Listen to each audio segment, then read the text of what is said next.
Hello दोस्तों, स्वागत है आप सभी का मेरे चैनल टेकी डीजी इंडिया पर। इस वीडियो में हम बताएंगे कि एक टेबल बना करके वेब पेज पर कैसे शो करें। तो चलिए स्टार्ट करते हैं आज का वीडियो। टेबल क्या होता है? Table is a collection of rows and columns. Okay, table row और कॉलम्स का कलेक्शन होता है। जैसा कि आप फिगर में देख रहे हैं, इसमें कितनी रो है? एक रो तो ये वाली लाइन हो गई, ये लाइन, दूसरी रो ये लाइन हो गई, और तीसरी रो ये लाइन। यानी इस टेबल में पूरे कितने रो हैं? 3 रोज। ओके, अब देखिए कॉलम्स कितने हैं? एक ये कॉलम्स हो गया, एक ये कॉलम्स हो गया, और एक ये कॉलम्स हो गया, और एक ये कॉलम्स। तो टोटल कितने कॉलम्स है? 1 2 3 एंड 4 कॉलम्स हो गया और रोज 3 हो गई। ओके, तो ये हमारा जो रोज एंड कॉलम्स का कलेक्शन है वो क्या हो गया? हमारा टेबल रो एंड कॉलम्स का कलेक्शन होता है।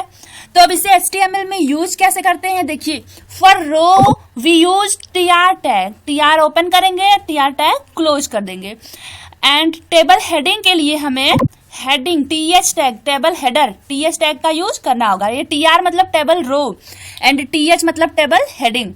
अब for table data we use, क्या यूज करेंगे फॉर टेबल डेटा के लिए? td टैग, यानी table data. td tag open and td tag close. Data insert करने के लिए हम इसी td टैग को लिखेंगे और इसके अंदर हमें जो भी डेटा लिखना है उसे लिखेंगे। ओके, तो अब चलिए यहाँ पे हम आते हैं अपने एडिटर में, एक सिंपल सा प्रोग्राम लिखते हैं, उसे टेबल बना करके दिखाते हैं। ये मेरा पहले का प्रोग्राम बना हुआ है। अब मैं इस न्यू पेज लेती हूँ, तो न्यू पेज लेने के लिए फाइल में जाऊंगी और न्यू का ऑप्शन दिख रहा है, वहां पे क्लिक करूंगी। अब सिंपल सा हम पहले एक HTML का कोड बना लेते हैं फटाफट से। ये मेरा एक छोटा सा कोड हो गया है।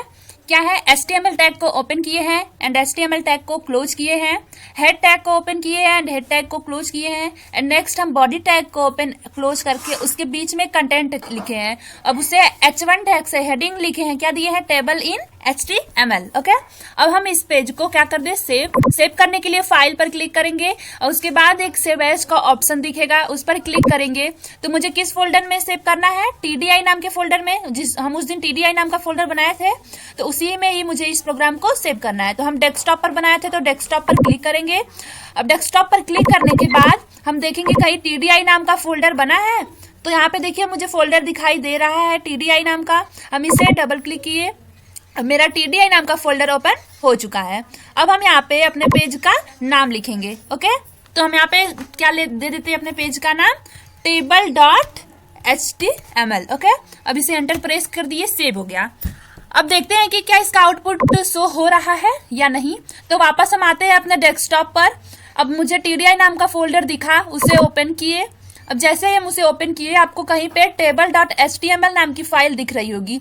अब उसी पर आप डबल क्लिक कीजिए। अब जैसे ही इस पर डबल क्लिक करेंगे तो आपको आपका आउटपुट दिखाई देने लगेगा। ये देखिए, टेबल इन HTML। H1 टैग में लिखे थे, तो H1 टैग में हेडिंग आ गया है टेबल इन HTML। ओके, अब वापस आते हैं अपने कोड में। अब हमें क्या करना है? टेबल बनाना है। तो टेबल बनाने के लिए हमें सबसे पहले टेबल टैग लिखना जरूरी होता है।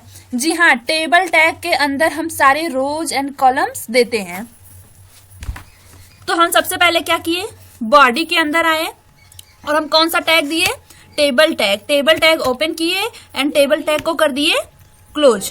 ओके, टेबल टैग को क्लोज कर दिए। ये देखिए, मेरा table tag open and close हो चुका है। अब मुझे इसके अंदर आना है। अब हम क्या करना चाहते हैं? एक रो बनाना चाहते हैं, और उस रो को मैंने बनाया और उसी रो को क्या कर दिया? क्लोज कर दिया। TR मतलब टेबल रो। ओके, अब मुझे ये रो मिल गया है। अब हम इस रो में कुछ लिख देते हैं। क्या लिख दे? Student information. स्टूडेंट इंफॉर्मेशन लिख दिए। अब इसे सेव किए, तो आपको आउटपुट में दिखा दे रहे हैं कि कैसे शो करेगा। तो ये देखिए, स्टूडेंट इंफॉर्मेशन शो होने लगा है, जो कि हम क्या किए हैं? एक टेबल टैग के अंदर, TR टैग के अंदर लिखे हैं। तो हम इसे हेडिंग के रूप में देना चाहते हैं, तो हम TR टैग के अंदर जो स्टूडेंट इंफॉर्मेशन लिखे हैं, अब उसे हम किसके अंदर कर देंगे? TH टैग के अंदर। ये देखिए, TH टैग ओपन किए हैं। अब जो भी डेटा लिखना है लिखे। अब इसे TH टैग हम क्लोज कर दें। अब इसे सेव करते हैं। सेव करने के बाद आते हैं अपने वेब पेज पर। इसे रिफ्रेश किए, ये देखिए डार्क हो गया, स्टूडेंट इंफॉर्मेशन शो होने लगा। ओके, अब देखिए नेक्स्ट हमें क्या करना है। वो तो मेरा हेडिंग था। अब मुझे यहाँ पे रो बनाना है, जितना भी आप रो बनाना चाहें। जैसे हमने एक रो बनाया, एक क्या किया, रो बनाया। अब उस रो के अंदर मुझे कितने कॉलम्स देने हैं, मान लीजिए 3 कॉलम्स देने हैं। तो मैंने यहाँ पे हेडिंग दिया है, TH ओपन किया, TH टैग क्लोज किया। अब मैंने हेडिंग दिया student name, S name. Okay, अब नेक्स्ट हमने एक और कॉलम दिया, क्या दिया, TH टैग ओपन किया एंड TH टैग को कर दिया क्लोज। अब मैंने एक और नेम दिया student qualification. Okay, student qualification. अब मैं चाहती हूं कि एक और कॉलम दूं, मैं 2 दे दी, मैं एक और कॉलम दूं। तो यहाँ पे फिर से TH टैग ओपन की और TH टैग को क्लोज की। अब मैंने एक दे दिया student roll number. Okay, student roll number. अब इसे मैंने सेव किया। अब वापस आके अपने वेब पेज पर आके इसे रिफ्रेश करती हूँ। तो ये देखिए एस नेम एक हो गया कॉलम, एस क्वालिफिकेशन दूसरा हो गया एंड एस रोल नंबर तीसरा कॉलम शो होने लगा। ओके, अब हमें 3 कॉलम मिला और रो कितनी मिली, 1 रो मिली, क्योंकि एक ही रो के अंदर देखिए इस एक TR के अंदर, एक रो के अंदर मैंने कितने कॉलम्स दिए हैं, 3 कॉलम्स दिए हैं। एस नेम का, S qualification, S roll number, student roll number. Okay, अब मुझे इन सभी कॉलम्स में डेटा फिलअप करना है। तो इसके लिए एक और मुझे रो बनाना पड़ेगा। TR टैग का यूज किया मैंने, TR टैग ओपन कर दिया एंड TR टैग को क्लोज कर दिया। अब मैंने फिर से डेटा मुझे इंसर्ट करना है। हेडिंग तो देना नहीं है, हेडिंग तो मैंने दे दिया है। अब मुझे डेटा इंसर्ट करना है। तो मैंने यहाँ पे TD टैग का यूज किया, TD tag open, TD tag close. अब मुझे जो भी देना है, पहला डेटा क्या था, हेडिंग क्या था, एस नेम था। तो अब मुझे यहाँ पे पहला data as name, student name ही इंसर्ट करना होगा। तो यहाँ पे मैंने मान लीजिए कर दिया जॉन। ओके, अब मुझे उसी में दूसरा कॉलम भी इंसर्ट करना होगा। तो उसके लिए भी मैंने टेबल डेटा यानी TD टैग का यूज किया। यहाँ पे TD tag open and TD tag close किया। अब मुझे क्वालिफिकेशन देना है दूसरे कॉलम में। तो यहाँ पे मैंने इसके अंदर क्या दे दिया, क्वालिफिकेशन में दे दिया मान लीजिए बीटेक। ओके, अब मुझे थर्ड जो कॉलम था उसका भी तो मुझे डेटा इंसर्ट करना होगा। तो उसके लिए भी मैंने TD टैग ओपन किया एंड TD टैग को क्लोज कर दिया।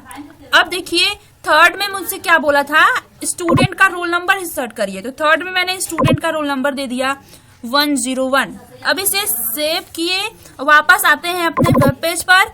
अब ये देखिए एस नेम मुझे जॉन दिखाई दे रहा है, एस क्वालिफिकेशन बीटेक शो हो रहा है and S roll number 101 show हो रहा है। ये मुझे दिखाई देने लगा। ओके, अब देखिए मुझे क्या चाहिए, हम चाहते हैं और डेटा इंसर्ट हो, केवल एक ही ना हो।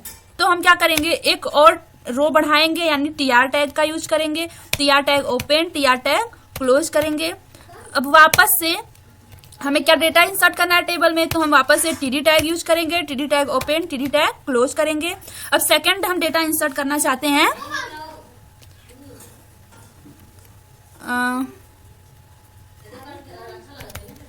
अमित। ओके, अब हम उसका स्टूडेंट नेम तो दे दिए। अब एक और मुझे कॉलम में क्या देना पड़ेगा, उसका क्वालिफिकेशन देना पड़ेगा। तो उसके लिए हम यहाँ पे उसका क्वालिफिकेशन दे देते हैं डिप्लोमा। ओके, एक और TD टैग का यूज किए, क्योंकि एक और तो अभी मुझे डेटा इंसर्ट करना बाकी है, एक मुझे और डेटा इंसर्ट करना है।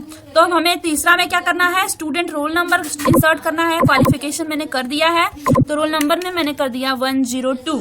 अब इसे मैंने सेव किया, Ctrl+S करके वापस अपने वेब पेज पर आई और मैंने रिफ्रेश किया। तो ये देखिए स्टूडेंट नेम में मैंने 2 डेटा इंसर्ट किया है, और स्टूडेंट क्वालिफिकेशन में भी मैंने 2 डेटा इंसर्ट किया है। ध्यान रहे ये रो मैंने बनाया था एक रो, तो इसके अंदर मैंने टीडी टैग का यूज करके डेटा टेबल डेटा को इंसर्ट किया। फिर से मैंने दूसरा रो बनाया टीआर टैग का यूज करके, तो यहाँ पे देखिए दूसरा रो बनाया तो मैंने दूसरा डेटा इंसर्ट किया। ओके, ये मेरा क्या है, दूसरा रो है, और ये मेरा क्या है, पहला रो है। ओके, समझ में आ गया होगा अब आप लोगों को। अब मुझे कुछ इसे डेकोरेट करने के लिए, टेबल को डेकोरेट करने के लिए यहाँ पे कुछ एट्रीब्यूट्स होते हैं। जैसे हमने टेबल में आया, अब टेबल में आके मैंने लिखी बॉर्डर। अब बॉर्डर मैं क्या देना चाहती हूँ, 1 बॉर्डर 1 देना चाहती हूँ। ओके, अब इसे सेव की, वापस आके ये देखिए ये ऐसे शो होने लगा। जैसे ही मैं बॉर्डर 1 दी तो ये 1 पिक्सल का बॉर्डर मुझे मिल गया और ये इस तरह से मुझे शो होने लगा। लेकिन ये अच्छा दिख नहीं रहा है क्योंकि हम चाहते हैं कि ये जो मेरा मेन हेडिंग है स्टूडेंट इंफॉर्मेशन, वो कहाँ आ जाए, बीच में आ जाए। तो उसके लिए मुझे क्या करना होगा, अब मुझे जो भी डेटा यहाँ पे मिडिल में करना है स्टूडेंट इंफॉर्मेशन को, तो मैंने टीएस टैग के अंदर क्या लिखा, कॉल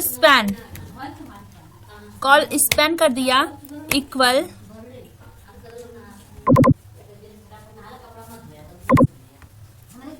टू कर दी। ओके, अब सेव की मैंने, वापस आके अपने वेब पेज को रिफ्रेश करती हूँ तो ये कोई फर्क नहीं पड़ रहा है क्योंकि मुझे ये क्या करना होगा, डबल कोट्स में लिखना होगा। तो ये देखिए जैसे ही मैंने डबल कोट्स में की, वापस से सेव करके अपने वेब पेज पर आई तो ये देखिए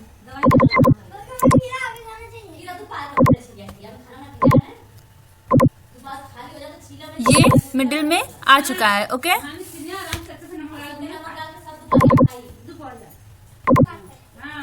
ये थोड़ा सा बस साइड हुआ है तो मुझे ये बढ़ाना पड़ेगा, तो मैंने यहाँ पे 3 कर दी।